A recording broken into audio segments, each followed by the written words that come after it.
안녕하세요, 여러분. 지금부터 2단원 지층과 화석, 마인드맵 단원 정리를 시작하도록 하겠습니다.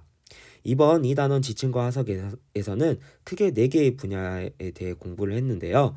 첫 번째, 지층이 만들어지는 과정, 그리고 지층을 이루고 있는 암석, 그리고 화석이 만들어지는 과정, 그리고 화석이 어떻게 이용되고 있는지, 이렇게 크게 4가지 분야에 대해서 공부를 해보았습니다. 먼저 지층이 만들어지는 과정에 대해 보면, 지층의 종류는 우리가 이 3가지를 공부했었죠. 먼저 수평인 지층, 그리고 끊어진 지층, 그리고 휘어진 지층, 이렇게 3개를 공부했습니다. 수평인 지층부터 먼저 사진을 통해 보면 이렇게 지층이 수평을 이루고 있는 걸 볼 수 있고, 끊어진 지층은 이렇게 사진으로 보면 끊어져 있는 것을 확인할 수 있습니다. 휘어진 지층은 이렇게 사진으로 보면 이렇게 지층이 휘어져 있는 걸 확인할 수 있었죠.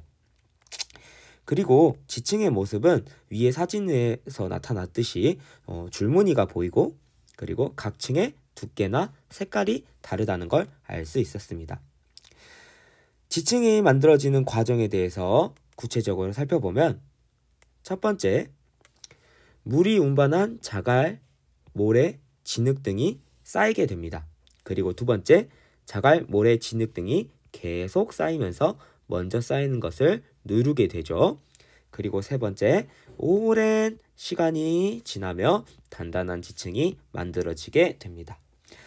마지막으로는 지층이 땅 위로 솟아오른 뒤에 깎이면서 이 지층의 단층면이 보이게 됩니다.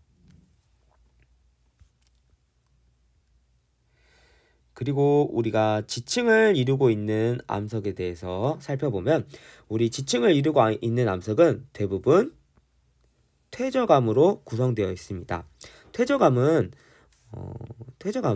자갈, 모래, 진흙 등의 퇴적물이 굳어져 만들어진 암석을 퇴적암이라고 합니다. 퇴적암의 종류로는 이암, 사암, 여암이 있는데요. 이 종류를 나누는 기준은 바로 이 암석을 구성하고 있는 알갱이의 크기에 따라 이렇게 종류를 나눌 수 있습니다. 퇴적암이 만들어지는 과정을 살펴보면, 첫 번째, 물에 의해 자갈, 모래, 진흙 등이 운반이 되고, 두 번째, 강이나 바다에 쌓이게 됩니다. 세 번째, 쌓인 퇴적물 위에 또 퇴적물이 쌓이면서 누르는 힘이 작용하게 됩니다. 네 번째, 누르는 힘 때문에 알갱이 사이에 공간이 줄고 여러 가지 물질에 의해 서로부터 단단해지게 됩니다.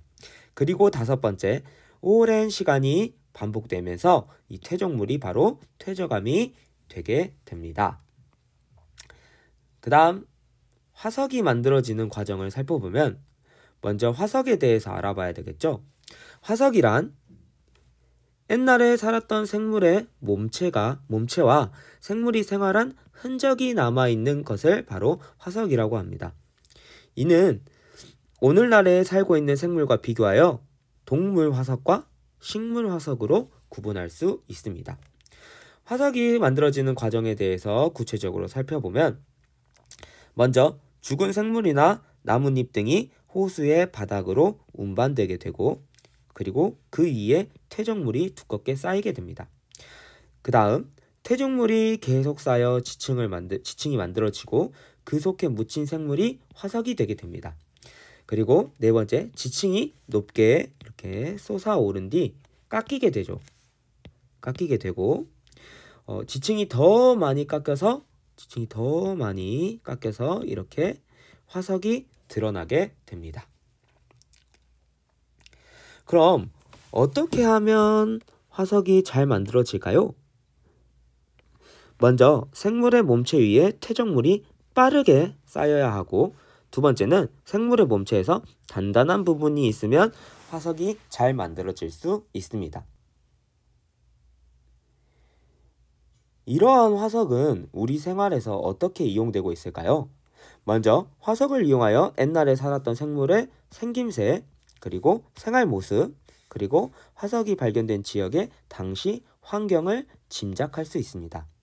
두 번째는 지층이 쌓인 시기를 알려주고, 세 번째는 석탄과 석유 같은 화석 연료는 우리 생활에서 유용하게 이용되고 있다는 걸 여러분도 다들 알고 있겠죠? 이상으로 2단원 지층과 화석 단원을 마인드맵으로 정리해 보았습니다. 다음번에도 더 좋은 영상으로 선생님이 찾아올게요. 안녕. 아꿈 선상문화